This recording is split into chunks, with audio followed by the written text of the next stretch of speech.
Ce matin, j'ai eu la chance d'animer un petit déjeuner de la Fondation Diderot et j'ai été passionné par les questions qui m'ont été posées. J'en retiendrai trois qui me semblent véritablement être au cœur du thème sur le climat. Première question, quels sont les freins aux restructurations nécessaires pour la transition énergétique?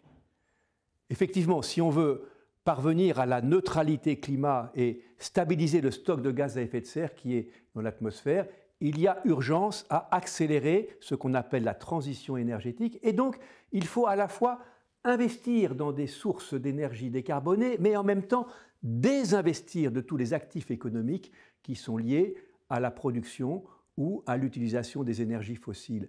Et c'est probablement ce désinvestissement, cette restructuration des actifs qui aujourd'hui sont liés aux énergies fossiles qui sont la partie la plus complexe de la transition énergétique. Deuxième point, des questions nombreuses ont été posées sur la deuxième jambe de la transition climatique qui concerne l'agriculture, la forêt et l'océan. Et là, on voit que la transition bas carbone exige de revoir complètement les modes de production agricole et les modes d'usage des terres pour freiner la déforestation tropicale et également freiner la perte de la biodiversité dans les océans qui sont également un puits de carbone très important.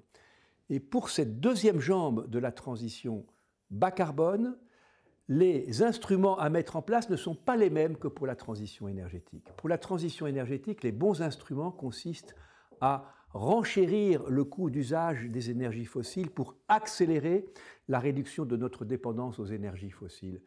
Pour la transition agroécologique, il s'agit de réinvestir dans la diversité du vivant pour améliorer la biodiversité et notamment améliorer la capacité d'absorption et de stockage du CO2 de l'atmosphère. Enfin, plusieurs questions ont été posées sur les liens entre les pays riches et les pays pauvres, sur les pays moins avancés. Est-ce que pour eux, la transition bas carbone va imposer des sacrifices supplémentaires ou est-ce qu'au contraire, la transition bas carbone est un levier de développement?